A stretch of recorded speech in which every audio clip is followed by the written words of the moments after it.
এ আল্লাহর বান্দা বান্দীরা, আল্লাহর নবী সাল্লাল্লাহু আলাইহি ওয়াসাল্লামের কেমন সাহাবী ছিলেন। দুনিয়ার মধ্যে বাড়ি নাই, দুনিয়ার মধ্যে তেমন কোনো দামি জিন্দেগি আল্লাহ দেয় নাই, দুনিয়ার মধ্যে অসহায়ের জিন্দেগি ছিল। আল্লাহু আকবার। চেহারা সুরত পদ পদবি মালিক দেয় নাই, কিন্তু দুনিয়াতে মালিকের গোলাম হওয়ার কারণে মালিক ইজ্জত সম্মান এত বাড়ায়া দিল। আপনারা তো বেলালের হাবশির নাম শুনছেন। বেলালের হাবশি রাদিয়াল্লাহু আনহু একজন কালো গোলাম ছিলেন, গোলামের ঘরের একজন গোলাম। বেলালের প্রাথমিক জামানায় বাড়িও ছিল না, ঘরও ছিল না। আল্লাহু আকবার। বেলালের চেহারা সুরত মালিক দেয় নাই। হাদিসে আসছে বেলালের ঠোঁটগুলো মোটা ছিল, বেলালের নাকটা বোচা ছিল, চেহারাটা কালো ছিল, হাবশি গোলাম। আল্লাহু আকবার। কিন্তু দুনিয়ার হায়াতে মালিকের হুকুম মানার কারণে আল্লাহ তাআলা বেলালের সম্মান ইজ্জত এত বাড়ায়া দিল। হাদিস শরীফের মধ্যে ঘটনা আসছে, হযরতে কালো বেলাল আল্লাহু আকবার একদিন মসজিদে নববীতে আল্লাহর নবী সাল্লাল্লাহু আলাইহি ওয়াসাল্লাম ইশারের নামাজ পড়ার পরে কালো বেলালকে ডাক দিয়ে বলেন, বেলাল রে, ফজর দিবে না, আওয়াজ দিয়া কোন সুবহানাল্লাহ। এ দোস্ত বন্ধুরা, কবরে যাওয়ার আগে দুনিয়ার হায়াতের মধ্যে এই একটা পরিচয়, আমি আল্লাহর গোলাম হইতে পারলাম কিনা, মালিকের সঙ্গে আমার মহাব্বতটা হইল কিনা। না না না, আমি মাওলানার পরিচয় গিয়া কবর দিয়া আমার কোনো লাভ হবে না। না না না, আমি আলেমের পরিচয় দিয়া লাভ নাই। তো দোস্ত, এই জন্য হায়াতের মধ্যে লম্বা নসিহাত মনে থাকবে না, পারিও না। অল্প এতটুকু হায়াতের মধ্যে একটা পরিচয় নিয়ে আমাদের কবরে যাইতে হবে, আমি আসলে আল্লাহর গোলাম হইতে পারলাম কিনা। কথা বলেন, আসলে আমি আল্লাহর গোলাম হইতে পারলাম কিনা। মওতের ডাক আসবেই, কাউরে ছাড়ে নাই। এ দুনিয়ার শ্রেষ্ঠ পয়গম্বর যারা ছিল তাদেরকেও মওতের ডাক ছাড়ে নাই, আপনাকে আমাকেও ছাড়বে না।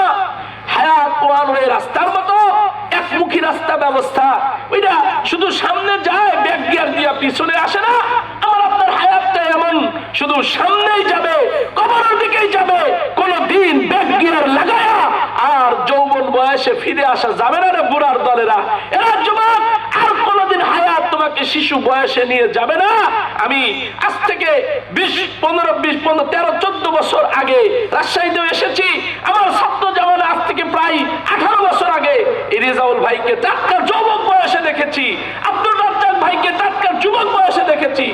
আজকে যখন নৌকার জন্য নামতেছিল, আমি দূর থেকে ওনার হাঁটা দেখে আমার বিবেকে নাড়া দিয়েছে, আরে রেজাউল ভাই তো বুড়া হয়ে গেছে, আরে আব্দুল রাজ্জাক ভাইরা তো বুড়া হয়ে যাইতেছে। দোস্ত, একদিন আমার আপনার হায়াত এমন থমকে দাঁড়ায় যাবে, হায়াত থমকে দাঁড়ায় যাবে, সামনে যাবে না, সামনে আর নিয়ে যাবে না। দোস্ত, এই জন্য দুনিয়াতে চালাক আর জ্ঞানী কারা, চালাক আর জ্ঞানী কারা, চালাক তারা যারা দুনিয়াতে আল্লাহর গোলাম হয়, আল্লাহর সঙ্গে সম্পর্ক করে। কথা বলেন ঠিক কিনা?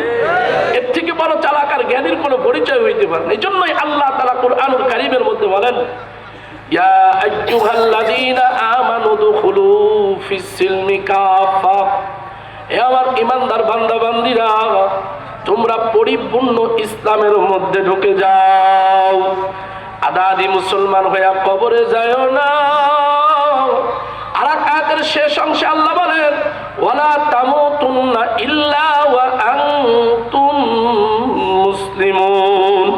খবরদার খবরদার, পরিপূর্ণ মুসলমান না হইয়া মৌতের বিছানায় যায়ও না। এ আল্লাহর বান্দা বান্দীরা, বাবা, পরিপূর্ণ মুসলমান কারে বলা হয়? আল্লাহ রাব্বুল আলামিন কুরআনুল কারীমের মধ্যে আল্লাহ তাআলা ইরশাদ করেছেন, আমিনু কামা আমানান নাস। আল্লাহ ঈমানদারদেরকে পরামর্শ দেন, দুনিয়ার ঈমানদাররা, তোমরা ঈমান আনবা, তোমাদের ঈমানটাও হবে ওই মানুষদের মতো ঈমান। তোমাদের চলাফেরা, উঠা বসা, খাওয়া দাওয়া, লেনদেন, দুনিয়াদারি, পরহেজগারি, যা কিছু বলো না কেন, শিক্ষা দীক্ষা, রাজনীতি, সমাজনীতি, অর্থনীতি, ইনকাম, ব্যয় যা হবে সব হবে ওই মানুষদের মতো। আল্লাহু আকবার। তোমরা যদি তোমাদের হায়াতটা ওই মানুষদের মতো বানাইতে পারো, চাওয়া লাগবে না, বলা লাগবে না, আমার মালিক কয় গোলাম রে জান্নাতের বাড়ি না দিয়া পারবো না। এ চলের মুসলমানেরা, ওই মানুষ কারা? সমস্ত মুফাসসিরিনগণ একমত, ওই মানুষ দ্বারা উদ্দেশ্য আল্লাহর নবীর সাহাবীরা। কথা বলেন ঠিক কিনা? মানে নবীর সাহাবীদের মতো জীবন হওয়া লাগবে। যার জীবনটা যত নবীর সাহাবীদের সঙ্গে মিলবে তত বড় ইমানদার হয়ে কবরে যাবে। এ দোস্ত বন্ধুরা, নবীর সাহাবীদের হায়াতের মধ্যে সবথেকে বড় গুণগুলো কি কি? যদি বলেন হুজুর এমন একটা গুণ বলে যান, নবীর সাহাবীদের সবথেকে বড় গুণগুলো কি ছিল? যদি এক কথাই বলি, আল্লাহর রাসূলের সাহাবীদের সব গুণগুলোর মধ্যে সবথেকে বড় গুণ ছিল আল্লাহর হুকুম যেখানে যেইভাবে আসছে আল্লাহরে পাওয়ার জন্য ওই হালতে ওইভাবে আল্লাহর হুকুম মেনে নেছে। কথা কোন ঠিক কিনা? এটা হলো সাহাবীদের সবথেকে বড় গুণ। আর আমাদের গুণ হইল সুবিধাবাদ জিন্দাবাদ। কথা কয় না? মন চাইলো তো নামাজ পড়লাম, মন চাইলো না তো ঠাট্টা করে নামাজ ছেড়ে দিলাম। কথা কয় না? নামাজের দাওয়াত দিলে উলামা ইকরাম, আমাদের দেশের কিছু বদমাইশ ইমানদার আছে এবং কিছু পাজি মুরব্বী আছে, আমি এদেরকে পাজি মুরব্বী বলি। এরা বলে কি, আরে যান আপনারাই পড়েন গা, নামাজ পড়ে কি পাইছেন? কথা কয় না? আছে না নাই? আরে যান কি পাইছেন নামাজ পড়ে? এরকম ব্যঙ্গ করে উলামা ইকরাম তাবলীগের সাথে চরমনার সাথীদেরকে নামাজের দাওয়াত দিলে এরকম সাধারণ মুসলমান ব্যঙ্গ আছে না নাই? জোরে করে আছে না নাই? মন চাইলো দাড়ি কাটলো, মন চাইলো সিনেমা দেখলো, মন চাইলো চোখ দিয়া যা ইচ্ছা করলো, মন চাইলো গালি গালাজ বকাবকি করলো, মন চাইলো কালে সারা রাত হেডফোন দিয়ে গান শুনলো। 20 বছর ধরে ঘরের মধ্যে রঙিন টিভির আওয়াজ চলতেছে, কি মুসলমান? কথা বল না কেন? 20 বছর ধরে ওর ঘরে রঙিন টিভি আর হিন্দি সিনেমার আওয়াজ ঢুকতেছে, আর ও হাজী সাহেব নাম দিয়ে কয় আমার নামে আলহাজ কইয়েন। 20 বছর ধরে ওর মেয়েটা বাড়িতে যুবতী মেয়ে ফজরের নামাজ পড়ে না, বেটার বউ নামাজ পড়ে না, ছেলেটা নামাজ পড়ে না, ওর ব্যথা নয়, ও হাজী সাহেব হয়েছে। কথা বলেন না কেন?